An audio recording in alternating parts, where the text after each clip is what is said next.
नमस्कार सभी विद्यार्थियों का बहुत बहुत स्वागत। मैं doctor Mahendra Khadia, assistant professor ABST, department of commerce. प्रिय विद्यार्थियों, आज हम बातचीत करेंगे ट्रांसपोर्ट कॉस्टिंग, परिवहन लागत लेखांकन।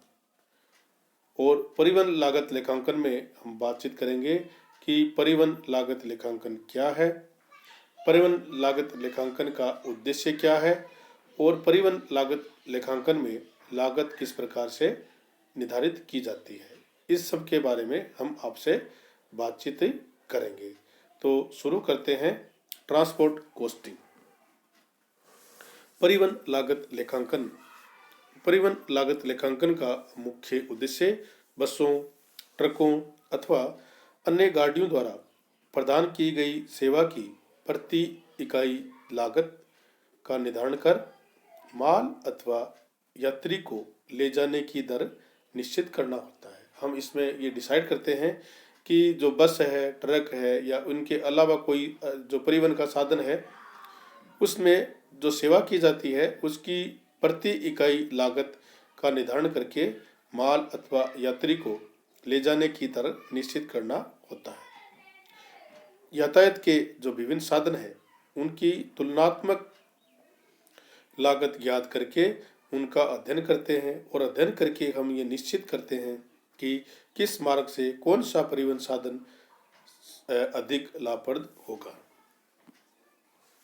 इसके अतिरिक्त परिवहन संबंधित जो खर्चे हैं, चार्जेज हैं, उनकी समुचित व्यवस्था रखना भी आवश्यक है। और इसी उद्देश्य की पूर्ति हेतु हम निम्नलिखित कार्य करते हैं। सबसे पहले क्या करते हैं कि एक निश्चित अवधि में सेवा संबंधित जो खर्चे हैं उनका संग्रहण करना। और नंबर 2, संग्रहण किए गए जो खर्चे हैं, जो चार्जेज हैं, उनको फिक्स्ड और वेरिएबल एक्सपेंसेज में क्लासिफिकेशन करना, उनका वर्गीकरण करना। और नंबर 3, प्रदान की गई सेवा की इकाइयों का परिकलन करना। प्रदान जो की गई सेवाएं हैं उनकी इकाइयों का परिकलन करना। नंबर 4, जो कुल चार्जेज हैं या एक्सपेंसेज हैं को प्रदान की गई सेवा की इकाइयों से विभाजित करना और विभाजित करके प्रति इकाई लागत ज्ञात करना। हमने ये पूरा जो एक्सपेंसेज है उनका टोटली हमने याद कर लिया, हमने कैलकुलेट कर लिया है। तो कैलकुलेट करने के बाद जो सेवा प्रदान की गई है उसमें को हम विभाजित करके और प्रति इकाई लागत ज्ञात करते हैं। इसके बाद में प्रति इकाई लागत में लाभ का एक निश्चित प्रतिशत जोड़कर प्रति किलोमीटर अथवा प्रति टन अथवा प्रति क्विंटल किलोमीटर दर का निर्धारण करना अथवा अन्य महत्वपूर्ण निर्णय लेना, ये कार्य हम इसमें करते हैं। अब नंबर 1 आ गया कि परिचालन व्ययों का संचयन। परिवहन संस्थाओं में लागत ज्ञात करने तथा लागत पर नियंत्रण रखने के लिए सभी आवश्यक सेवाएं और लॉग बुक से उपलब्ध की जा सकती है। एक लॉग शीट होती है और इस लॉग शीट के माध्यम से हम सभी प्रकार की सूचनाएं हैं वो प्राप्त कर सकते हैं। और प्रत्येक गाड़ी की एक अलग लॉग बुक होती है जिसमें हम दैनिक लॉग बुक इसको बोलते हैं। और इस लॉग बुक के माध्यम से हम यात्रा संबंधित निम्नलिखित सूचनाएं प्राप्त कर सकते हैं। जैसे नंबर 1 है कि एक दिन में कुल कितने किलोमीटर यात्रा की। लॉग शीट के माध्यम से हम जान सकते हैं कि कुल कितने किलोमीटर यात्रा आपकी की है। ये लॉग शीट का फॉर्मेट आपको मैं दिखा देता हूँ। नंबर 2, इसमें जान सकते हैं कि कितने यात्री अथवा कितना माल कितनी दूरी ले जाया गया। कितने यात्री थे अगर बस यात्री बस है, अथवा माल ढोने वाला जैसे ट्रक है कोई और है, तो इसमें हम जान सकते हैं कि माल कितनी दूर तक ले जाया गया। पेट्रोल अथवा डीजल तेल आदि का कितना प्रयुक्त किया गया अथवा इसका उपयोग कितना औसत रहा। जैसे इसमें दिया गया है कि आपने डीजल कितना लिया, ऑयल कितना लिया और ग्रीस आपने कितना लिया। तो इससे हम पता चल जाता है कि इस गाड़ी ने कितना ग्रीस लिया, कितने किलोमीटर चली, तो हमें औसत का भी पता चल सकता है। और गाड़ी का पॉलिसी नंबर क्या है और इसका प्रीमियम क्या है। रोड टैक्स तथा अन्य करों की राशि। और मेंटेनेंस संबंधित जो खर्चे हैं उनका विवरण, गाड़ी की लागत, संभावित कार्यशील अवधि या अनुमानित अवशेष, गाड़ी के ड्राइवर तथा संबंधित स्टाफ के नाम, पते, वेतन आदि, और गाड़ी के सुस्त पड़ने पर उसकी अवधि और उसके कारण। ये हम इस लॉग शीट के माध्यम से जान सकते हैं। तो शुरू से बातचीत करें तो सबसे पहले आप लॉग शीट में व्हीकल का नंबर लिखेंगे, ड्राइवर कौन है उसका नाम, पता, सब कुछ इसमें मिल जाता है आपको, और रूट का नंबर आपका क्या है। फिर आता है डेट, कि आपकी डेट कौन सी है, टाइम, आपने शुरू कब किया, ये स्थान छोड़ा कब था, और रिटर्न होके वापस कब आए थे। इसके बाद में आता है आपका ट्रिप, कि दिल्ली से आगरा गए मान लो, और आगरा से जयपुर गए, और जयपुर से दिल्ली, और दिल्ली से जयपुर। और वेट, पैकेजिंग कैरिड और आउट कलेक्शन ऑन रूट, इसमें आपका वेट कितना था, पैकेजिंग कैरिड आपने कितना लिया, वो सब आता है। और साथ साथ आता है आपका किलोमीटर, कि आपने कितना किलोमीटर दूरी है वो यात्रा तय की है, और टाइम इन कितना था, और आपका आउट कितना था और इन कितना था। एक ट्रिप पूरा होने के बाद पहुंचने का टाइम, और वहाँ से लेफ्ट होने का टाइम आपको उस पर नोट करना होता है। और इसके साथ साथ आपको नोट करना होता है कि सप्लाई डीजल कितना लिया, ऑयल कितना लिया, और ग्रीस आपने कितना लिया।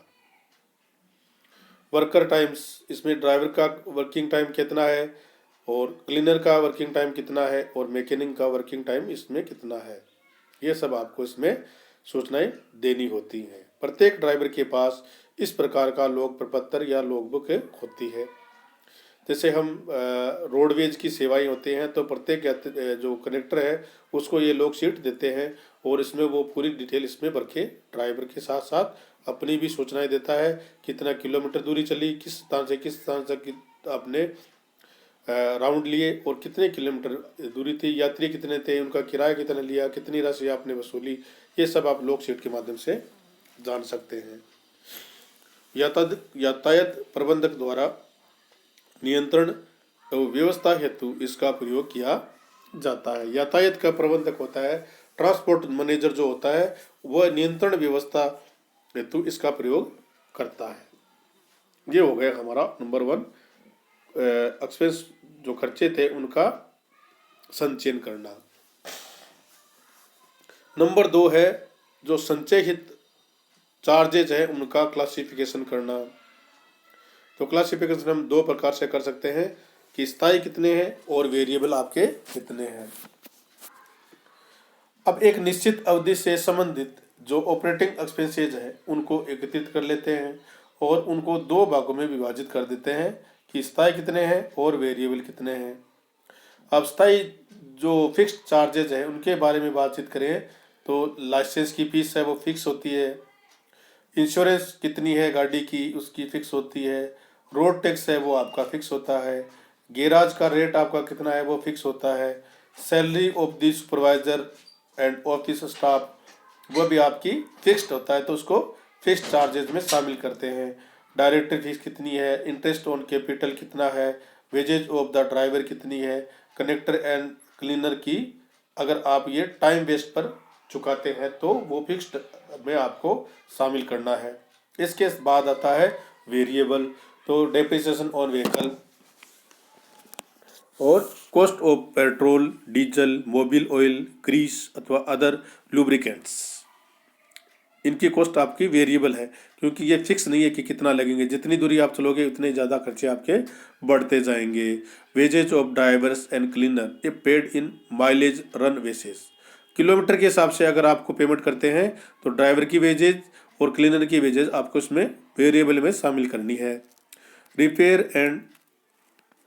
रिपेयर एक्सपेंसेस कितने हैं, ऑयलिंग एंड सर्विस चार्जेस आपके कितने हैं, wear and tear of tyre and tubes, gas and electricity charges, insurance on transport goods, ये खर्चे आप वेरिएबल में शामिल करते हैं। अब वेरिएबल में भी हम 2 प्रकार के करते हैं, कि मेंटेनेंस से संबंधित कौन से हैं और ऑपरेटिंग से संबंधित कौन से हैं। तो देखिए कि ये जो एक्सपेंसेज है मेंटेनेंस से संबंधित वो अर्ध परिवर्तनशील प्रकृति के होते हैं, उसमें कुछ खर्चे तो आपको फिक्स मिलेंगे, कुछ खर्चे आपको वेरिएबल मिलेंगे। तो जैसे रिपेयर जो एक्सपेंसेज है वो ऑयलिंग एंड सर्विस चार्जेज है, spare and parts and components है, ग्रीस एंड टर्मिनल अपी स्टाफ सैलरी, ये आपके मेंटेनेंस से संबंधित खर्चे हैं। और ऑपरेटिंग से संबंधित जो खर्चे होते हैं वो पूरे वेरिएबल होते हैं, जैसे cost of petrol diesel, oil, grease, salary of running staff, wear and tear of tyre and tubes, insurance of transit goods, gas and electricity charges, ये हम ऑपरेटिंग एक्सपेंसेज में इसको शामिल करते हैं। सरलता की दृष्टि से अगर बातचीत करें तो परिवहन से संबंधित जो खर्चे हैं उनको दो भागों में ही विभाजित किया जाता है, और सैद्धांतिक दृष्टि से जो एक्सपेंसेज हैं उनको फिक्स्ड और वेरिएबल में और दो भागों में रखा जाता है। जैसे मशीन घंटा दर के लिए परिकलन किया जाता है। ये दो कार्य पूरे होने के बाद थर्ड आता है कि कॉस्ट डिटरमाइनेशन ऑफ कॉस्ट यूनिट। इसमें क्या करते हैं कि यात्री गाड़ियों की लागत, यात्री किलोमीटर तथा माल ढोने वाली गाड़ियों की इकाई टन किलोमीटर अथवा क्विंटल किलोमीटर होती है। एक यात्री को 1 किलोमीटर ले जाने पर कितनी लागत होगी अथवा 1 टन माल का 1 किलोमीटर ढोए जाने पर उसका खर्चा कितना होगा, ये हम इसमें ज्ञात करते हैं। तो उदाहरण से समझते हैं। देखिए कि 8 टन माल 20 किलोमीटर ले जाया जाए तो प्रदान की गई सेवा की लागत कितनी हो गई। 8 टन माल है, 20 किलोमीटर ले गया तो 160 टन किलोमीटर आपकी वो सेवा हो गई। और माल वाहक गाड़ियों के संबंध में टन किलोमीटर अथवा किलोमीटर क्विंटल ज्ञात करने के लिए प्राय इन रीतियों का प्रयोग करते हैं। इसमें आपको दो प्रकार की मेथड है वो उनका यूज करते हैं। एक तो होती है परिशुद्ध टन किलोमीटर और दूसरी होती है वाणिज्यिक टन किलोमीटर। इस प्रकार से हम दो मेथड का प्रयोग इसमें करते हैं। तो आज हमने जाना परिवहन लागत लेखांकन। Thanks for listening me. आप सभी का वीडियो को सुनने और देखने के लिए बहुत बहुत धन्यवाद। और मैं आशा करता हूँ कि आप इसको ज़्यादा से ज़्यादा शेयर करेंगे ताकि बहुत जो विद्यार्थियों के पास नहीं पहुँचे उन पर पहुँचे और वो इनका लाभ उठा सके। आप सभी का बहुत बहुत धन्यवाद। Thank you.